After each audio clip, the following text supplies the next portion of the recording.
আসসালামু আলাইকুম। সবাই কেমন আছেন? আশা করি সবাই ভালো আছেন। স্বাদ ও স্বাদের গল্পের সাথে আবারও আসলাম আপনাদের জন্য মজার একটা রান্না নিয়ে। আজকে দেখাবো কচুরলতি চিংড়ি মাছ দিয়ে মালাইকারি করে দেখাবো। দেখার জন্য সবাই আমার ফেসবুক পেজে ফলো দিয়ে সাথেই থাকুন।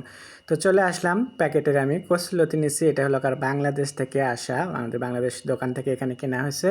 তো আজকে চিংড়ি মাছ দিয়ে মালাইকারি করে দেখাবো। তো চলে আসলাম চুলোয় আমি একটা প্যান বসে দিয়ে আমি এখানে দিয়ে দিচ্ছি রান্নার জন্য সয়াবিন তেল পরিমাণ মতো। তো সয়াবিন তেলটা দিলাম। দেওয়ার পরে আমি এখানে দিয়ে দিচ্ছি পেঁয়াজ কুচি। তো পেঁয়াজ কুচিটা একদম পরিমাণ মতোই আমি দিয়ে দিচ্ছি। আর আমরা জানিনি তো ইন্ডিয়ান পেঁয়াজ তো পানি ছাড়ে বেশি, তো ওই জন্য সবসময় আমরা পেঁয়াজটাকে একটু বেশি বেশি করেই দিই। তো পেঁয়াজটাকে দিচ্ছি, সাথে আরও আমি দিয়ে দেবো এখন স্বাদ মতো লবণ।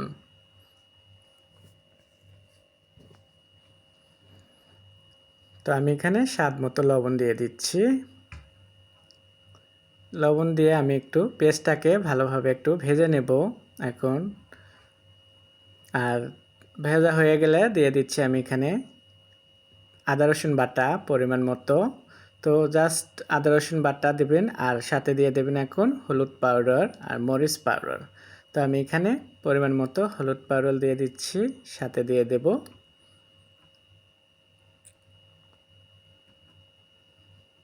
মরিচ পাউডার দিচ্ছি পরিমাণ মতো। দিয়ে আমি এখন পেঁয়াজটাকে মশলাটাকে কষানোর জন্য করে আমি এখানে দিয়ে দিচ্ছি একটু পানি।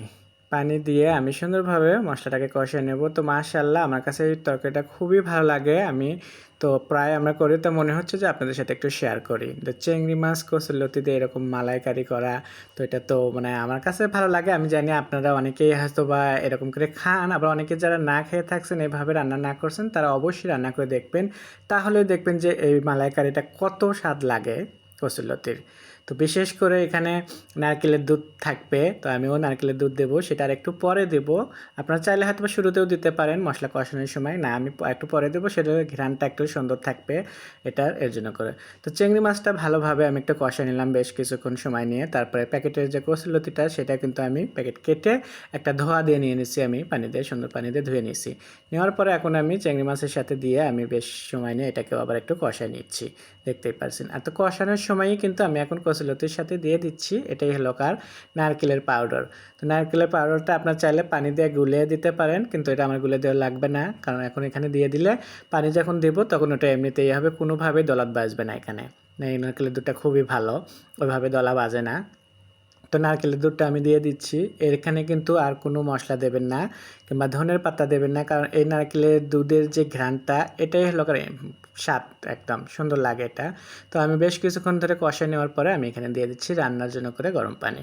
তো গরম পানিটা দিয়ে দিচ্ছি, দেখতেই পারছেন। আমার এটা যেহেতু একটু সেদ্ধ হতে সময় লাগে, এই কচুরলতিটা ফ্রোজেন করা থাকে তো ডিপের, এই জন্য করে একটু সময় লাগে। যদি সেদ্ধ করা থাকতো তাহলে এত সময় লাগতো না। তো আমি একটু বেশি পানি দিয়ে দিচ্ছি, দিয়ে আমি ঢাকনা দিয়ে এখন বেশ সময় নিয়ে একটু রান্নাবান্না করে নিচ্ছি। তো মাশাআল্লাহ আমার এই রান্নাটা খুবই ভালো লাগে। তো ঢাকনাটা তুলে নিয়ে আমি আবারও একটু নাড়াচাড়া দিয়ে নিচ্ছি। দেখতেই পারছেন পুরো রান্নাঘর আমার একদম নারকেলের একদম মালাইকারের একটা গন্ধ বের হয়েছে, সেই রকম। আমি কি বলবো, আজকের রান্নাতে তো আমার এটাতে থাকতেছে খুবই মজার। আর সাথে দিয়ে দিচ্ছি নামানোর আগ দিয়ে কাঁচামরিচ। তো 8-10টা কাঁচামরিচ দিয়ে দেবেন। যদি আপনারা ঝাল বেশি খান তাহলে আরও একটু বেশি দেবেন। আমাদের এখানকার মরিচের একদম ঝাল নাই, এরকম 4-5টা মরিচ এমনিতেই চাবে খেতে পারবেন ভাতের সাথে, এতটাই ঝাল কম। তো সেই জন্য করে আমি এখানে দিলাম ফ্লেভারের জন্য করে, সুন্দর একটা এখানে ফ্লেভার আসবে। আর এই কচুরলতির মালাইকারিটা কিন্তু একটু মিষ্টি হবে, অত ঝাল হবে না, সেই অনুযায়ী করে আমি কিন্তু দিছি। তো আমি জানি প্রতিটা মুহূর্তে রান্না করি বলে আমার আন্দাজটা থাকে। তা যাই হোক, আমি সুন্দরভাবে রান্নাবান্না করে নিলাম, এখন আপনাদেরকে দেখাবো পরিবেশন করে।